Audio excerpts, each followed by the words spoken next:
I'm sending around two things. There's a beautiful bright pink, Barbie pink even, Post-it note, and then something called Flipped Friday number 5, and that'll come in here in a little while. And Steve has inspired me to share authentically about where I am metacognitively right now and epistemologically. And it's very heavily influenced by where I've just been. We had the incredible opportunity to travel to Cartagena with a group of 6 students, and we attended and presented at the Arno conference there, which is the Action Research Network of the Americas. And I cannot tell you what it was like to be surrounded by 600 people, all thinking about epistemicide, which is what I just mentioned in the framework of Steve's video, is this notion that school in many ways is a way of murdering certain people's ways of knowing. And that is like the sexy term is epistemicide.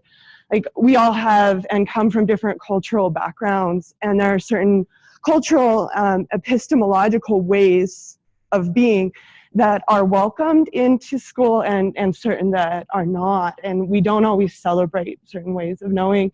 And so I had the honor to watch my students present there. One of my senior honors students, Claire Deneen, presented her participatory action research study. She had multiple things that she was presenting, but one of them was on local ways of knowing and trying to share stories and save stories from our native Wyoming lands. And then my ski team athletes, who are also students in Christy and I's ENR class, it's an upper division course that's devoted to trying to address the problem of climate change and the threat that climate change is to our way of being as Nordic skiers, but also as scholars. And so we had a very rich session there. And so I join you from that framework and that place right now. And I think it would be the most, it would resonate the most with me right now to be able to just share what I want to share today in the form of a narrative, and to kind of explain how I came to be where I currently am as the director for LAMP. Some of you have heard of the Science Initiative. The Science Initiative has been a lot of talk, a lot of scuttlebutt on campus. One of the programs within that initiative is the program that I'm directing. And for 2 years now, actually it's been more than 2 years now, I've been involved.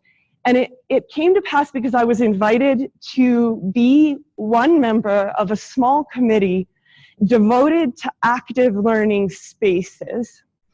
And this is something that we've been since immersed in, is this idea of how space matters to learning. And this came up in a number of the conversations that we've already had. The notion that in fact this space, and even a campus as a whole, is probably the most difficult place in which to learn. And in fact, spaces like outdoor environments, which Riley knows really well, being outdoors in an unstable environment and being in constant motion is actually perhaps the place where we learn the most deeply. So with this notion of like deep and transformative learning in mind, I've given you a pink Post-it. And I'm hoping that it's a small one, and that's on purpose because I'm hoping that you'll share with me a short story about a time when you learned in a transformational way, a way that deep in your core being, you were changed forever, and the way that you saw the world was changed forever. And I know that doesn't fit nicely onto a pink Post-it note, but if it can just be images, or maybe you want to make a drawing, or maybe it's a single word that reminds you of that event, to share that. So I'm going to give you just a couple minutes to do that. And I feel very happy seeing that there were some pictures that were also drawn, and this is something I've been thinking a lot about, are the ways in which we invite diverse ways of expressing knowledge, a knowing that might be very deeply culturally rooted, and might be better drawn or expressed through a story than it can be maybe in the traditional scientific means. And so I want to share a quote from Bud Hall from the conference that I told you about, and it is, "There will come a time when Western ways of knowing will no longer help us to solve the world's most difficult problems, and we'll have to invite many ways of knowing in order to aptly address those problems." The Learning Actively Mentoring program has been born over the last 2 years. And in fact, I'm excited that I can show you pictures of a logo, which we recently developed. And I can also say that I'm very excited to have 3 people in this room who have been members of our year-long cohort. Riley is our newest member in the LAMP family, and Callie and John have been with me from the start. And I think as a group, we have gone through a lot of transformation together. I want to show you the website, the LAMP website, just so that you know that it's out there and what we have available on it. We hope that it is a resource to anyone with interest about active learning and about the many genius strategies that Steve just so brilliantly showed us some of those ways in which you can stimulate conversation for your students. It also is a site where you can learn more about spaces and why spaces matter to our students' learning and to our learning as well, and to our ability to engage in meaningful dialogue. I like to create what I call LAMP Light Bites, which are short vodcasts where we talk about different types of strategies that evoke conversation within teams, within your classrooms, or things that are very simple, such as share, pair, square, right? Those, sorts of things, or snowball, where you have your students throw note cards at you with questions on them, but things that get them active and thinking during the large lecture. So this is a resource site that I hope you'll find to be valuable. And one of the things that you will find on there is the reason why. And I think Eric Bezer really did a really great job of explaining to us in that video that lecturing doesn't work. And we have this incredible body of evidence to show that it doesn't work. But as Christy mentioned, we're driven by this content train. So we have this notion that if we get in the engineer's seat and we get on the railroad track and we stoke the heck out of that engine and we're pedal to the metal and we cover all the content, then we get to the end of the semester and we're like, check, check, check, look at everything that I accomplished. And we don't measure student learning. So we don't tend to be based on learning outcomes. We tend to base instruction on content coverage, which unfortunately, it's not getting us there. So we also have this increasing body of evidence that shows us that active learning, which is a spectrum of techniques, some of which we've experienced today, does enable our students to achieve more highly. So this is a picture of my students. I'm the one on the left there in the black, and my students are working in the STEM foyer. We don't have good spaces on the UW campus right now for active learning. So I have invaded the STEM foyer, and I'll never forget the moment. It was the middle of the night. I always have these 2 a.m. wake-ups. I woke up 2 o'clock in the morning, and the sign on the STEM foyer was blaring in my mind, capacity 164. Yes, active learning classroom, we've got it. So I've invaded the STEM foyer, And in a paradigm shifting way, I teach my class every Friday there. We call it Flipped Fridays. So this is one means of active learning.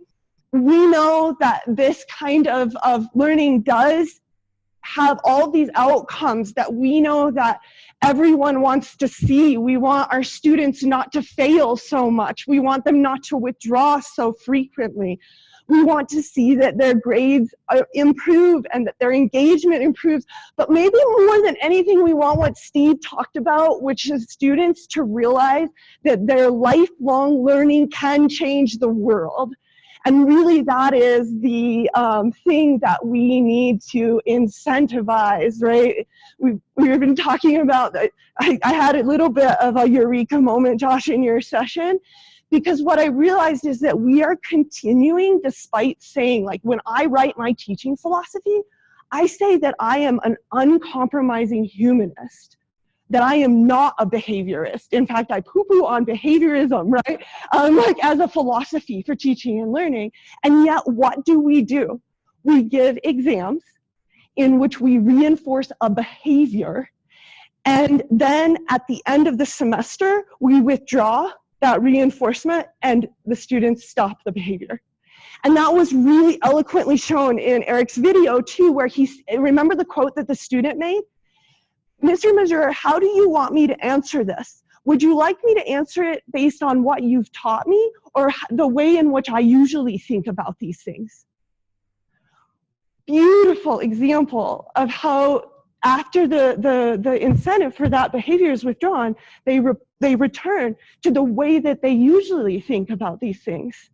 And we call that Bulimic Learning. And a short plug for Ken Bain, who's coming in the fall. He will talk about his book called What the Best College Teachers Do. Bulimic Learning is something he talks a lot about.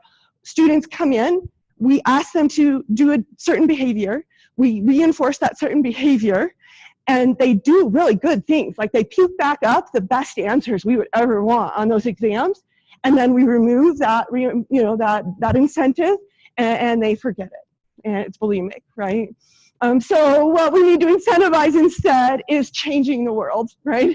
And that we want that to be what they're gaining and gleaning from our classes. So I'm a little bit, I have an element of Steve's pessimism, but I also believe that we can create pockets on campus that are not reinforcing the standard paradigm. It's scary. It's really scary, and it requires that we shift, not just shift, but turn paradigms on their heads. And like, this is why professors of practice, right, are, Lawrence, a really good thing, because you have that capacity to turn the paradigm on its head completely, and I'm so glad you're here. So we know that active learning makes a huge difference to our students. And then we ask about, well, how do we do it? I mean, what are some of the techniques we can use? Steve just did an excellent job of showing us some of those techniques. We also saw some of those from Josh. And you know what's funny, Josh, is some of the things that you do are things that you maybe didn't even think about as being extremely important to establishing space. Because, you kicked off your shoes, right? I mean, like when he did that, like how did that change the space?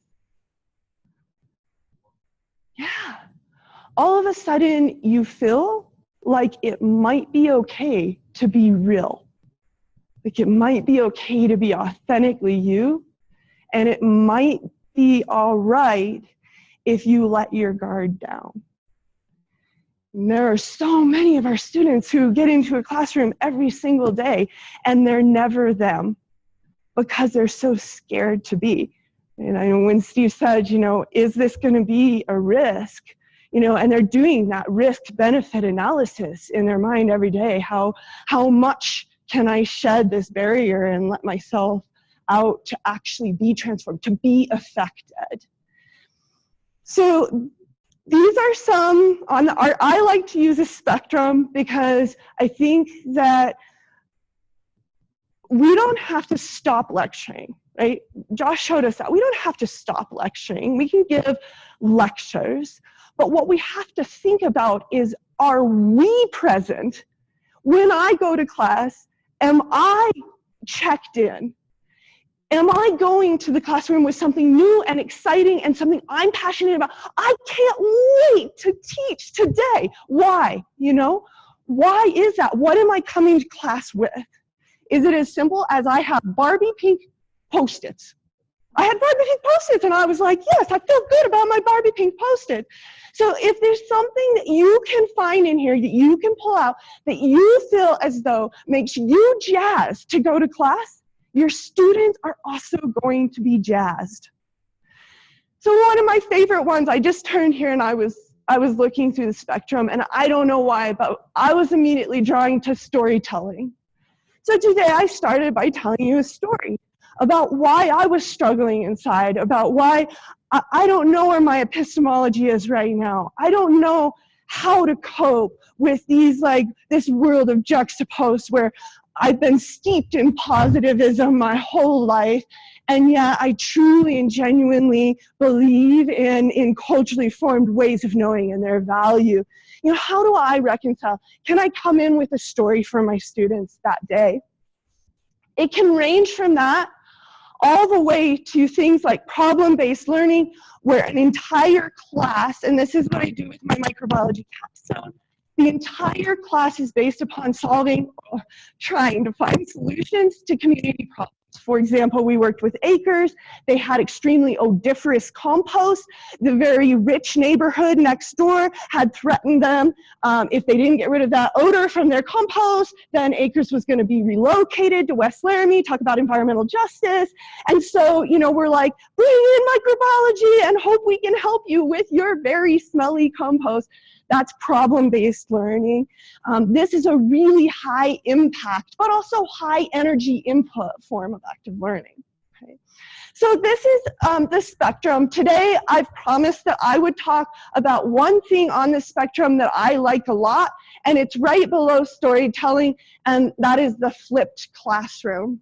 So I've, for the last 2 semesters, I've flipped microbiology on Fridays. They're called Flipped Fridays. They've come to be known by the students that way, and they either do or don't look forward to Flipped Fridays, but they know that it's going to be flipped, right? So what that means for them is multifold.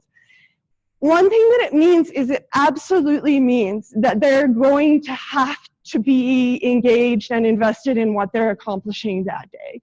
They're not going to be able to sit in their chair that day. In fact, there are no chairs. They're up and they're drawing. They're constantly working. They're going to be working. They know it's going to be a working day. It also means that they have to prepare ahead of class. So I create vodcasted lectures that they can access on YouTube, super easy link that can be embedded into YO courses. And so they watch these vodcasts the day before, or you know what, the 5 to 10 minutes before class starts, or while they're working on their Flip Friday activities, they have their phones out and they're watching a bit of that. So I'm just going to take you quickly to one of these. Welcome to our 5th Friday Flip Day. We'll be meeting in the STEM foyer as usual to do some super active metabolism drawing. Now, this is going to be an exercise that is going to really get you ready for the second exam. And my hope is that this will be the first time of many that you will sit down with these pathways and draw and redraw and redraw. And in fact, that is why I have thoughtfully and purposefully scheduled your second exam for March the 21st, the Tuesday after spring break. This is because I want you to take your metabolism poster home with you or on whatever vacation you're going on. You can see some of my prior students here have done so, taken it to their family festivals, taken it to study with their dog, and spend time drawing and redrawing those pathways and learning them a little bit each day. Spend 20 minutes a day. And if you do that, I promise you, in fact, we know that that leads to a more effective, deep learning. So these would be viewed before coming to class and engaging in the Flip Friday exercise. So this is where I'm going to pause because I've passed out the Flip Friday 5. You don't have to do it. But I want you to take a moment to look at the questions and just find something in there that maybe surprises you or, you know, that maybe you're confused about, or maybe just an overarching, you know, take-home message. Yeah, and I think that is something that scientists often find surprising, is that drawing is a very big part of my class. And I think sometimes students too, you know, will think, oh, but this is a science class, you know, why are we drawing? Naomi Ward is a professor in molecular biology. She's brilliant and beautiful, but she says, if you can't draw a methods section in a publication, you don't understand it. And I think that it's a misnomer to think that scientists don't need to be able to draw.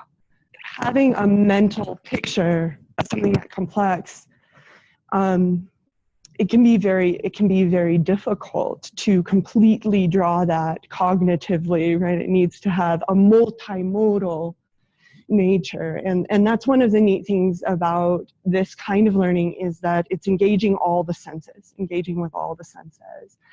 And I think space plays into that in a very important way. As students are growing their drawings and seeing the connections happen, does the space allow that? Are they constrained by it?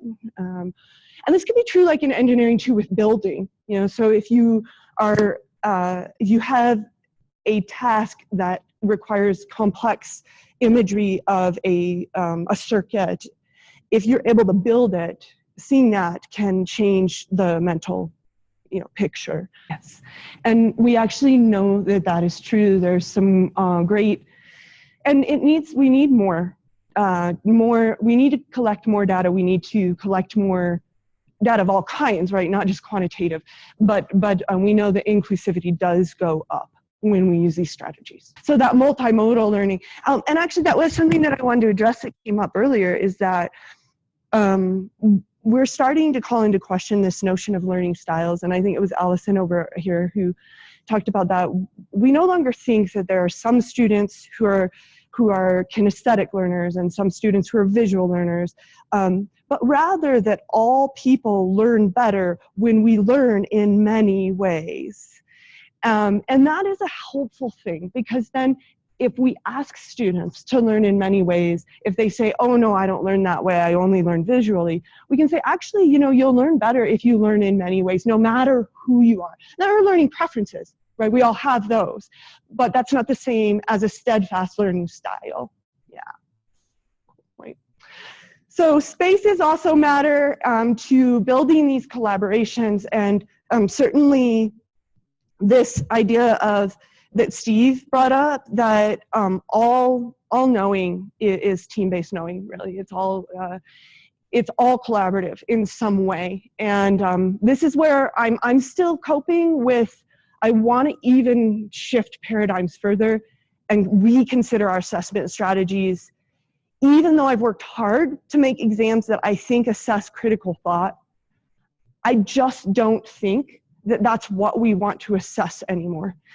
Is exam-based individual knowledge. And so again, I'm coping all the time with how to grow my assessment / evaluative strategies, right? Technically those are two separate things, but both need to morph and change as we morph and change our instructional strategies to better fit into what we know students will be doing in not just in a working world, but in a world that needs change, that needs catalysts, that needs change agents. So how do we foster and nurture that? So the STEM building provides a great space for this, and I'm currently in a bit of an arms struggle to try to teach my class there every single day. I actually want to do that. And until we have more spaces like this, this is one of the few places that I can really envision having 125 students work in a collaborative and interactive way with access to whiteboards, glass writing boards, and I've even I'm in the process of trying to negotiate getting a projector put up in the STEM foyer. I don't know whether I'll negotiate that or not, but I think I'm ready to paradigm shift enough that I can beep them on their cell phones with slides, because you know what, the truth is, what do students do with slides now anyway when you show them? Yeah, and if you don't give them, snap, picture, okay, tune out, next slide, snap, picture, right? And hey, I don't blame them. I mean, haven't you been to a professional conference where everyone in the professional conference, the slide come out, snap, snap, you know, everybody's taking a photo. So I'm thinking of trying to just shift completely away from slides at all and just bing them on their cell phone when they need a piece of content that might be helpful to furthering their process. So, yeah. Okay, so what do students think? So this is where you have to be careful, because I was so excited about Flip Fridays. I was like, Flip Fridays rock worlds. And then I said, could you please, in one of the Flip Friday podcasts, I said, could you please come up to me after today's Flip Friday, because it's the very first semester we've ever done this. I would like to know how you like them. I want to know if we should expand these and keep them. And I had about 7 or 8 students right after Flip Friday ended that day come up to me and say, Rachel, you asked about the Flip Fridays in the podcast. We hate them. And I was like, you know, I was devastated. And then I went home and I said, wait a minute, you know, these are 7 or 8 students who came up to me. Is this representing my entire class? So I polled them all and said, you know, I felt that Flipped Fridays helped facilitate my acquisition of knowledge and problem-solving skills more effectively than regular class periods. And really, quite overwhelmingly, they agree with that. You know, we have some mix, and you would expect that.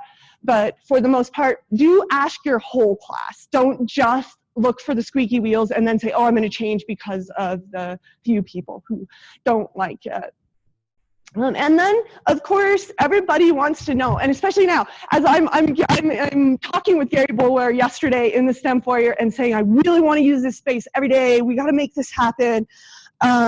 And he's like, well, I'm sure you have data, don't you, to show that this really matters to have them come to this space.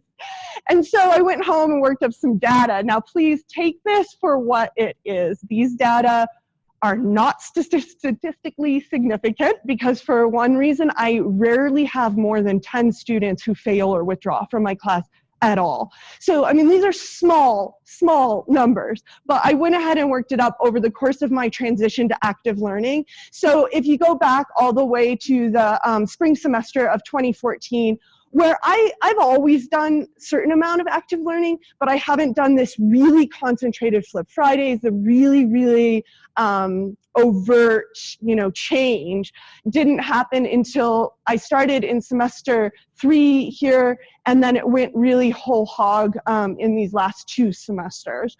So you can see that the percent of students failing or withdrawing has gone down. Again, it's not really statistically significant, but it's worth showing you. And then this way I can say to everyone, please let me use the STEM foyer, because look what I'm doing for students' withdrawal and failure rates. And that's marvelous.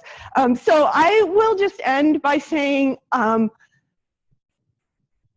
despite the very interesting path that I took to become I'm the interim director for LAMP, and it's an interim position, and I'm still responsible for all of my other job. Despite all of this tumultuous sea of change, I have had a completely transformational experience in working with faculty. And for me, it's been paradigm shifting, because I've always been a student advocate. And for me, in many ways, students are so special that I have trouble seeing how they could ever do wrong. And so sometimes I wasn't so complimentary of faculty, because I just was such a student advocate. And this for me has changed everything, because now I am just as much a faculty advocate, and I have come to see faculty as some of the most brilliantly beautiful people on earth. And so for me, this has become an incredible, earth-shattering experience. every year we create a new cohort. The cohort lasts for an entire year. I have hopes that we keep that cohort engaged in later cohorts, though this was only the second one, and we just had it. So you'll see Riley and Kelly in this picture. We went to the Tetons. We spent a week of immersive learning and conversation, collaboration in this remote location. We went running together in the morning. We shared tears, so much emotion, and so much learning. So yeah, apply next year. So we'll accept applications in the spring of next year. So do apply. Yeah, that is, thank you for letting me have this time. Yeah.